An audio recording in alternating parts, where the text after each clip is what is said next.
Ryan Garcia versus Mario Barrios. A high-profile showdown where not only victory is at stake, but also the status of future star of the division. Ryan Garcia's lightning-fast hands against Mario Barrios' relentless pressure and power. Will King Rai prove once again that his speed is a lethal weapon? Or will Barrios put up a real fight and stop one of the most media-savvy fighters of our time? This is a fight that could end at any second. Let's find out. If the American dream had a face, it would be Ryan Garcia. At 23, this lightweight has become a real internet sensation, whose media presence overshadows the achievements of established champions. However, Garcia, known by the nickname King Rai, understands that to stay on the throne, it's not enough to just collect likes on Instagram. In the ring, you have to rule with an iron fist. With an impeccable record and a killer knockout percentage, he continues his quest for the undisputed world title. The story of the golden boy of the new generation began on August 8, 1998, in Victorville, California. His family, with Mexican roots, always encouraged their son's ambitions. At the age of 7, Ryan put on gloves for the first time in a makeshift gym that his father, a former boxer, had set up in the garage. This family tandem has remained to this day. His father is responsible for technique, while his mother oversees administrative matters. Genetics and persistent training produced an explosive combination. Ryan quickly stood out among his peers with his phenomenal hand speed, earning him the nickname Flash. But in addition to speed, nature blessed him with a Mexican chin and a heavy punch. During his decade-long amateur career, Garcia won 215 fights, claiming 15 national titles, and never once found himself on the canvas. His transition to the professional ranks on his 18th birthday was a formality. Garcia's fists were officially recognized as weapons. In 2016, he burst onto the scene, knocking out opponents with a series of punches. His talent did not go unnoticed. The legendary Oscar De La Hoya signed a contract with the young man, making him the face of Golden Boy. Each fight turned into a short thriller. Tyrone Lucky, considered a serious test, capitulated in the second round. Mario Macias, despite his experience, could not even get close to Ryan. Flash shot him from a distance, using his anthropometric advantage. In Las Vegas against Miguel Corazosa, Ryan performed a miracle. A left hook ended the fight in just 30 seconds. This triumph earned him the WBC North American Youth Championship title. Not everything went smoothly. In 2018, Jason Velez forced Garcia to go the distance. It was the first time that the Golden Boy had to not just shine, but fight for victory in a close battle. An even tougher test came in the form of Carlos Morales, who was able to break through Ryan's defense and force him to retreat in the second half of the fight. Realizing the need to improve, Garcia moved to Eddie Reynoso's gym, becoming a sparring partner for Saul Canelo Alvarez himself. This collaboration bore fruit. Ryan began to act more cautiously. Braulio Rodriguez, who tried to put on a show and break the rules, was knocked out in the 5th round. By the age of 20, Garcia already had 2 belts and 1 million fans. The peak of his career so far came in 2021 with a fight against Luke Campbell, the Olympic champion. In the second round, Ryan's fans' worst fears came true. Campbell caught him with a powerful side blow, sending him into a heavy knockdown. But it was here that the internet fighter proved he had the heart of a champion.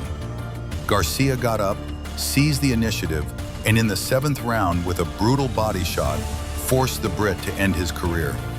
This earned Ryan the WBC interim world title. After a hiatus due to a hand injury and a change of trainer to the legendary Joe Goosen, Garcia returned in 2022.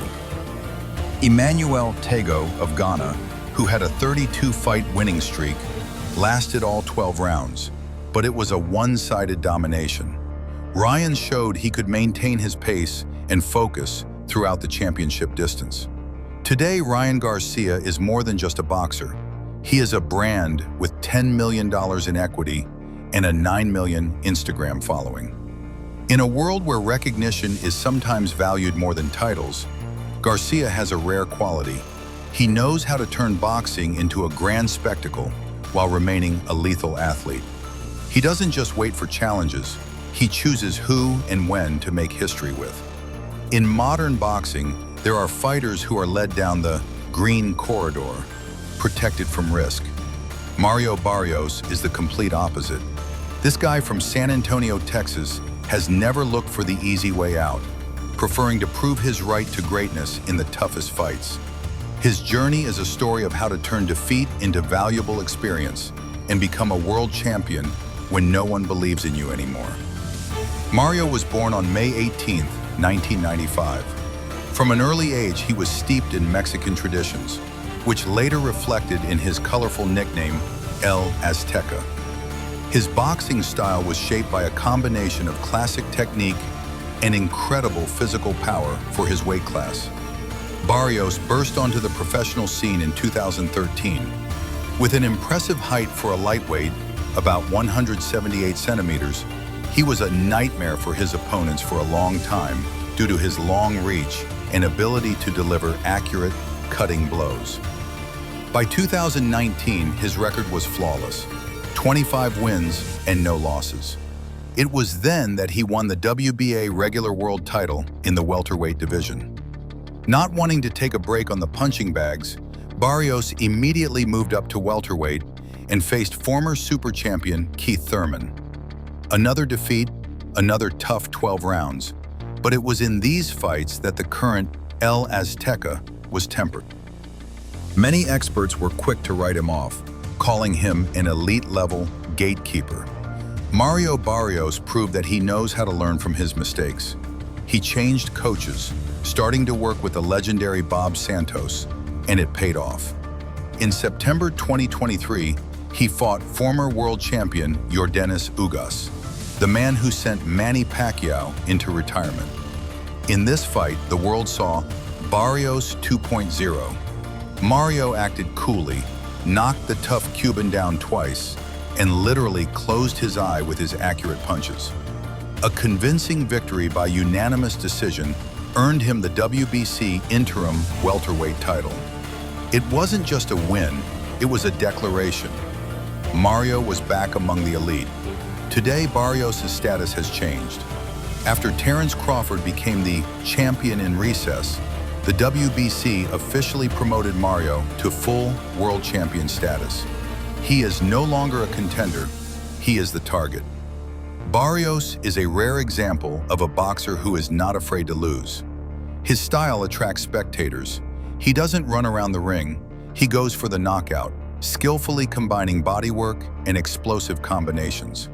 He is often compared to the great Mexican warriors of the past for his willingness to trade blows even when the fight is not going his way. My personal opinion, Mario Barrios is a wildly underrated guy. He's a real plow horse. If you watch his fights, he's like a rock. You can hit him, you can outpoint him, but he doesn't break. He has a true Mexican character. Plus, he's a natural welterweight. He's bigger, more powerful, and physically stronger than Ryan. Why would I bet on Barrios? Garcia is a flash in the pan. Yes, he has crazy speed, and his left hook is simply goodbye. But Ryan is too emotional. If he can't knock his opponent out in the first 4 rounds, he starts to get nervous, lose concentration, and drop his guard.